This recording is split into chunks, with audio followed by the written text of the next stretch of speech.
साथियों, Paris Olympic खत्म हुए। भारत कुल 6 पदक प्राप्त किया, एक भी गोल्ड प्राप्त नहीं किया। 142 करोड़ का भारत, अगर 2022 का सेंसस का डेटा, अभी तक तो खैर सेंसस नहीं हुई है, लेकिन जो डेटा ऑनलाइन दिखता है तो हम 140 करोड़ से ऊपर हैं। नेता लोग भी यही बोलते हैं। 140 करोड़ के देश में भारत को कुल 6 पदक मिले, 71वें स्थान पर आए हम, एक भी गोल्ड नहीं मिला।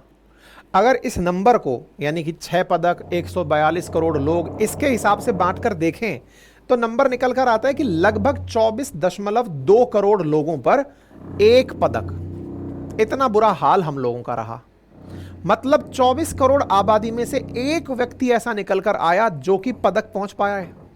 हालांकि अगर और गहराई में जाकर देखते हैं तो पता चलता है कि हरियाणा और हरियाणा के साथ साथ महाराष्ट्र, केवल इन 2 ही राज्यों से ही पदक आए हैं। 6 पदक में से एक पदक तो हॉकी टीम का संयुक्त पदक है, वहीं दूसरी ओर 4 पदक केवल और केवल हरियाणा के हैं और एक पदक जो है वो महाराष्ट्र का है। मतलब एक तरह से देश के अंदर लगभग 26 राज्य ऐसे रहे जो पदक विहीन ही रह गए। अब ये बड़ा सवाल है कि हमारे देश में किस चीज की कमी है। हमारी प्रतिभा की कमी है, एक्सपोजर की कमी है, हमारे टैलेंट को निखारने के लिए जो लोग चाहिए उनकी कमी है। कहां पर चूक रहे हैं हम, ये बड़ा प्रश्न बनता है। इसी एक प्रश्न में एक बड़ा प्रश्न और जुड़ जाता है और वो है पैरा ओलंपिक से रिलेटेड। पैरा ओलंपिक से रिलेटेड काम इसलिए क्योंकि हमारे पैरा ओलंपियंस भी हाल ही में ओलंपिक के जस्ट बाद जो पर्सन्स ऑफ डिसेबिलिटी हैं, वो जब स्पोर्ट्स में पार्टिसिपेट किए तो उन्होंने तो साहब झंडे ही गाड़ दिए, 29 पदक ले आए। ऐसे में फिर एक बड़ा सबक बनता है कि पर्सन्स विद डिसेबिलिटी इतने जबरदस्त पदक लेकर आ रहे हैं, तो आप और हम, जिनको सब ईश्वर की सक्षम स्थितियां उपलब्ध हैं, उसके बावजूद भी हम पिछड़ रहे हैं। तो ये 2 बातें यहां पर निकलती हैं कि उनके अंदर इतना जबरदस्त हौसला, इतना कर गुजरने का जज्बा कि वो देश का मान पर्सन्स विद डिसेबिलिटी के अंदर इतनी ऊंचाई तक ले जा रहे हैं और हमारे पूरे देश में कुल 6 पदक मिल रहे हैं। उनमें से भी पदक ना मिलने पर देश की इतनी जबरदस्त राजनीति कि राजनीति के साथ साथ उन्हें चुनाव में उतारने की तैयारी। विनेश फोगाट जी का उदाहरण देख लीजिए। कहने का मतलब यह है कि हमारे देश में खेलों में भी क्या राजनीति हो रही है? क्या खेलों के लिए भी हमारी जो स्थितियां हैं वो बदल गई हैं? ये बड़े सवाल निकल कर आते हैं। ठीक है, तो आपके सामने एक बार अंक तालिका है और इस अंक तालिका को देखें तो हम 6ठे स्थान पर उपलब्ध यहां पर दिखाई देते हैं।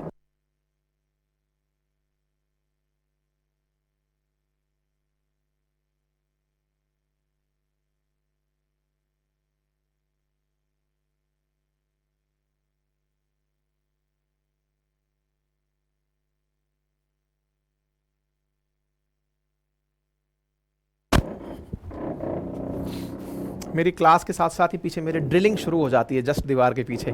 पड़ोसी जो है ना वो धमाधम कर देते हैं, अब क्या करें। खैर, ऐसे में भारत कुल 71वें स्थान पर पहुंचा। कुल 84 देश ही पदक तालिका में स्थान बना पाए। इंटरेस्टिंग बात यह है कि पाकिस्तान 62वें स्थान पर पहुंचा है क्योंकि उसको एक गोल्ड मिला है, हमें गोल्ड नहीं मिला, हम 6ठे स्थान पर पहुंचे। टोक्यो ओलंपिक में हम 7 पदक जीते थे, इस बार 6 पदक जीते हैं और हमारे 6 खिलाड़ी ऐसे रहे जो कि 4थे स्थान पर रहे। 4थे स्थान पर रहे से मतलब यह है कि वो पदक तालिका के अंदर अभी तो नहीं, लेकिन आने वाले समय में हमें उम्मीद जगा गए कि कुछ तो अच्छा करेंगे। खैर कोई बात नहीं, हमारे ये 6 खिलाड़ी रहे जिन्होंने इस तरह से पदक तालिका में नाम कमाया। और पैरा ओलंपिक्स की अगर हम बात करें, देखिए ओलंपिक्स के जस्ट पीछे ही पैरा ओलंपिक्स आयोजित किए जाते हैं। 2024 के अंदर जो समर पैरा ओलंपिक्स हुए, उन पैरा ओलंपिक्स के अंदर जो खेल का आयोजन हुआ वो 28 अगस्त से शुरू होकर 8 सितंबर तक चला और 8 सितंबर को जब ये कार्यक्रम खत्म हुआ तो भारत की तरफ से यहां पर बहुत सारे पदक आए। 29 पदक लेकर हम इस अंक तालिका में 18वें स्थान तक पहुंचे और ये आपके सामने यहां पर विजिबल है कि 29 पदक लेकर, जिनमें से 7 हमने गोल्ड लिए, सिल्वर यहां पर 9 लिए, ब्रॉन्ज हमने 13 लिए। भारत पदक तालिका में 29 पदक लेकर के 18वें स्थान को सुनिश्चित करने में कामयाब हुआ। मतलब विचार करने की बात बार बार जो ये है कि हमारे देश के पर्सन्स विद डिसेबिलिटी उन्होंने देश का इतना मान बढ़ाया कि हम अंक तालिका में 7 गोल्ड लेकर आए। और इंटरेस्टिंग अगर इस नंबर टैली पर ध्यान दिया जाए तो वो ये है कि ये पदक अब तक के सब सर्वश्रेष्ठ पदक हैं और लगातार ये अंक तालिका सुधार पाती जा रही है। तो ये अपने आप में हमारे देश के लिए बड़ा गर्व का क्षण बना। हालांकि पैरा ओलंपिक्स के अंदर कुछ ऐसी चीजें भी रही जो बड़ी यादगार रही, जैसे एक ऐसी घटना जिस समय पर ईरान का जो खिलाड़ी था वो गोल्ड पा रहा था और हमारा खिलाड़ी सिल्वर पा रहा था, लेकिन उसका गोल्ड कैंसिल होकर के हमारे खिलाड़ी को सिल्वर वाले को गोल्ड मिला। वो घटना भी बड़ी यादगार क्षण बनकर आई, लेकिन हमारे लिए ये एक बड़ा सोचने का प्रश्न दे गई। ऐसे में सबसे पहली जो कंट्रोवर्सी हुई वो मैं आपको बताता हूं क्या हुआ। पेरिस पैरा ओलंपिक खेल के अंदर सेरेमनी 8 तारीख को खत्म हुई। इसके अंदर 168 पैरा ओलंपिक कमेटी की टीम मेंबर्स ने पार्टिसिपेट किया। भारत ने 29 मेडल जीते, जिनमें से 7 गोल्ड, 9 सिल्वर, 13 ब्रॉन्ज मेडल जीते थे। इस तरह से यह कार्यक्रम संपन्न हुआ था। 168 देशों ने यहां पर हिस्सा लिया, जो कि लंदन पैरा ओलंपिक से ज्यादा है। और यहां पर इस तरह की क्लोजिंग सेरेमनी हुई। मैं आपको याद दिला दूं कि जब ओलंपिक होता है उसी जगह पर पैरा ओलंपिक खेलों का आयोजन कराया जाता है। भारत की तरफ से पैरा ओलंपिक टीमों को बधाई दी गई। भारत की तरफ से हमारी जो टीम खेलने गई थी उन्होंने 29 पदक जीते और भारत 18वें अंक पर रहा, लेकिन पहले स्थान पर 220 पदक के साथ चाइना रहा। ग्रेट ब्रिटेन 124 पदक के साथ में दूसरे स्थान पर रहा और यूएस 105 पदक के साथ तीसरे स्थान पर रहा। एथलेटिक्स में भारत सबसे ज्यादा पदक जीत करके यहां पर पहुंचा है। अब एक और इंटरेस्टिंग अंक तालिका देखें आप, इससे आपको मजा आएगा। हम लगातार कितना जबरदस्त तरीके से सुधार करते जा रहे हैं। देखने योग्य है कि 1972 में जहां हम केवल 1 पदक जीते थे। अच्छा, ये जो 1 पदक की कहानी है ना, चंदू चैंपियन करके एक फिल्म आई हुई है, पता नहीं किस पे है, नेटफ्लिक्स पे कि अमेजन पे है ना, अभी है, लेकिन वो सिनेमा में भी आई थी। वो 1 पदक 1972 में, वही चंदू चैंपियन वाला है ये। ठीक है, मैं केवल इसको इस तरह से कंटेक्स्ट में बता रहा हूं। एनीवे, 2012 तक हम 1 पदक, 2016 में हम 4 पदक, 2020 में 19 पदक और 2024 में हम 29 पदक जीत पाए हैं। मतलब अगर इन सब पदकों को एक साथ मिला दिया जाए तो यहां पर 48 पदक हम जीत करके आए हैं। और यहां पर अगर मिला दिया जाए तो 5 2 7 7 4 11 और 12 चौका अर्थात 4 गुना पदक हम लोगों ने मात्र पिछले 2 पैरा ओलंपिक में जीते हैं। यह देश का बढ़ता हुआ, सुधरता हुआ प्रदर्शन है, किस तरह से निरंतर हमारे खेल में सुधार हो रहा है। पैरा एथलीट मुरलीकांत पैटकर जो हैं, उन्होंने 1972 में भारत के लिए गोल्ड मेडल जिताया था। पहला गोल्ड मेडल जो था वो इनके ऊपर था। इन्हीं के ऊपर एक फिल्म आई हुई है। अच्छा, एक इंटरेस्टिंग स्टोरी जो नवदीप के केस में हुई वो क्या हुई, यहां पर नवदीप जेवलिन थ्रो कर रहे थे और जेवलिन थ्रो के अंदर उनका जो मुकाबला चल रहा था वो ईरान के खिलाड़ी के साथ चल रहा था। ईरान के खिलाड़ी जब उनका नाम था सयाहब दाधे, तो सयाद दादे ने गोल्ड के लिए मुकाबला लड़ा था और ये गोल्ड पा भी गए थे, मतलब विनर रहे थे। लेकिन एंड में इन्होंने क्या किया कि कोई ऐसा आपत्तिजनक झंडा दिखा दिया। ओलंपिक्स में साफ मना है कि आप किसी भी प्रकार का प्रदर्शन नहीं कर सकते।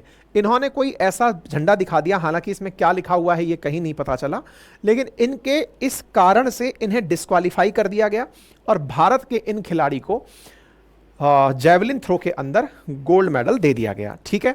अच्छा, विनेश फोगाट का मामला भी आपको याद हो कि वो भी डिस्क्वालीफाई हुई थी, लेकिन वो वजन के कारण हुई थी। जहां तक बात है आबादी की, जिसके कारण हम इस बात को चर्चा में ले रहे हैं कि भारत के अंदर 6 पदक आए 142 करोड़ की आबादी पर, उसको अगर ओलंपिक की टैली में देखें तो वो इस तरह से दिखता है कि हरियाणा में से 4 पदक आए, कुल 6 पदक में एक तो टीम इवेंट के लिए चला गया, 4 इंडिविजुअल कैटेगरी में गए तो 28 मिलियन हरियाणा की पॉपुलेशन है, तो 7 मिलियन पर 1 पदक हमारे देश में मिला। महाराष्ट्र के अंदर 125 मिलियन आबादी है तो उसमें 1 पदक आया। बाकी आप सोचकर देखिए कि 26 राज्यों के पास में एक भी पदक नहीं आया। और इसका एनालिसिस पूरी दुनिया में ऐसे ही किया गया है। कैसे किया गया है आइए मैं आपको बताता हूं। देखो, इंडिया में 242 मिलियन यानी 24.2 करोड़ लोगों पर 1 पदक प्राप्त हुआ है भारत को। अब दूसरे देशों की यात्रा करते हैं, जैसे अमेरिका ने 126 मेडल जीते हैं, 126 मेडल जीते हैं और उसकी जो आबादी है वो 332 मिलियन है। 332 मिलियन का मतलब यह हुआ कि उन्होंने मात्र 26 लाख की आबादी पर 1 पदक जीता है। आप देखिए अंक को देखिए, भारत ने 6 पदक जीते हैं, 1.45 बिलियन पॉपुलेशन है। दैट मींस हम 24 करोड़ पर 1 पदक जीत रहे हैं, ये लोग 26 लाख पर 1 पदक जीत रहे हैं। अर्थात ये लोग केवल और केवल पैसे में ही आगे नहीं, खेलों में भी हमसे बहुत आगे हैं। जितनी जीडीपी में आगे हैं उतने ये यहां पर भी आगे हैं। चाइना के बारे में आप ऑब्जर्व करें, 91 पदक मिले हैं 1.42 बिलियन पॉपुलेशन पर, यानी इनके यहां पर भी 1.5 करोड़ पर 1 पदक है। फिर भी आप अपने आप को देखें तो 24 करोड़ पर हम अपना 1 पदक लेकर आए हैं। ये देश को सोचने की आवश्यकता है, हमारे खिलाड़ियों को, हमारे अपने देश के निर्माताओं को, राजनेताओं को, कि कैसे ये नंबर हमारे लिए बहुत ज़्यादा प्रभावित कर रहा है। हमसे अच्छा मतलब आप ब्राज़ील देखें, ब्राज़ील में भी 10 करोड़ के ऊपर, मतलब 1 करोड़ के ऊपर में मतलब पदक मिल करके आए हैं। तो ये नंबर्स अपने आप में बहुत कुछ सोचने के लिए हमें कहते हैं। हमने गोल्ड मेडल्स की टैली के अंदर जो 6 पदक अभी पाए, मतलब टोटली पदक 6 पाए हैं। इससे पहले टोक्यो ओलंपिक में हमें 7 पदक मिले थे, रियो डी जेनेरियो में तो हमें केवल 2 ही पदक मिले थे। हमारे बेस्ट परफॉर्मेंस में से हमारे 3 ही परफॉर्मेंस ऐसे हैं जिसमें हम 6 और 7 नंबर पर पहुंचे हैं। उनमें से 6 पहुंचे थे 2012 के लंदन में, 7 पहुंचे टोक्यो में, और पेरिस में हम 6 पदक पर पहुंचे हैं। हाँ, संतुष्टि इस बात की है कि चौथे स्थान पर हमारे इस बार 6 खिलाड़ी हैं। हो सकता है आने वाले समय में वो लोग अच्छा परफॉर्मेंस दे जाएं और हमारे देश का नाम ऊंचा कर जाएं। ये सारी वो चीज़ें हैं जिन्हें हमें सोचने की इसलिए आवश्यकता पड़ती है कि खेल देश के स्वास्थ्य का भी परिचायक होता है, खेल भावना देश की यूनिटी का परिचायक होता है, खेल भावना टीम स्पिरिट को बढ़ावा देती है, लीडरशिप स्किल को डेवलप करती है। अगर आप ऑब्जर्व करें, जो देश खेल में अच्छे हैं वो अन्य क्षेत्रों में भी बहुत अच्छे हैं। आप अमेरिका, चाइना, इन सबको जब टॉप लिस्ट में देखते हैं तो आप ये भी पाते हैं कि ये देश केवल खेलों में ही नहीं, अपने औद्योगिक धंधों में भी, अपने ह्यूमन डेवलपमेंट इंडेक्स में भी, स्वास्थ्य के सूचकांक में भी, इन सब में ये खेल के अंदर ऊपर हैं। एक जनरल पर्सपेक्टिव ये रहता है कि बच्चे जो खेलते हैं वो पढ़ने में अच्छे नहीं होते। ये देश इस बात के प्रमाण हैं कि जिन देशों ने तरक्की के अंदर मानक विकसित राष्ट्र के और भी उच्च विकासशील देशों के प्राप्त कर लिए हैं, वो खेल में भी उतने ही बेहतर हैं। इसका अर्थ ये है कि खेल खेलना उन देश की तरक्कियों में भी प्रोपोर्शनल है, डायरेक्टली प्रोपोर्शनल है। देश अगर खेल भावना के साथ आगे बढ़ेगा तो टीम स्पिरिट के साथ साथ देश यूनाइट भी बहुत अच्छे से होता है। आपने कभी नोटिस किया हो तो जब देश में क्रिकेट का वर्ल्ड कप चल रहा हो तो हम सब लोग जहां तहां कैमरा में देख कर या वो टीवी देख करके खड़े हो जाते हैं कि चलिए मैच को ऑब्जर्व करते हैं। आप विचार कीजिए कि हमारे देश में अगर बहुत से खेल हों और उन सभी खेलों को अगर चीयर किया जा रहा हो तो क्षेत्र के अंदर एकता बढ़ेगी, देश के अंदर एकता, अखंडता का भाव आएगा।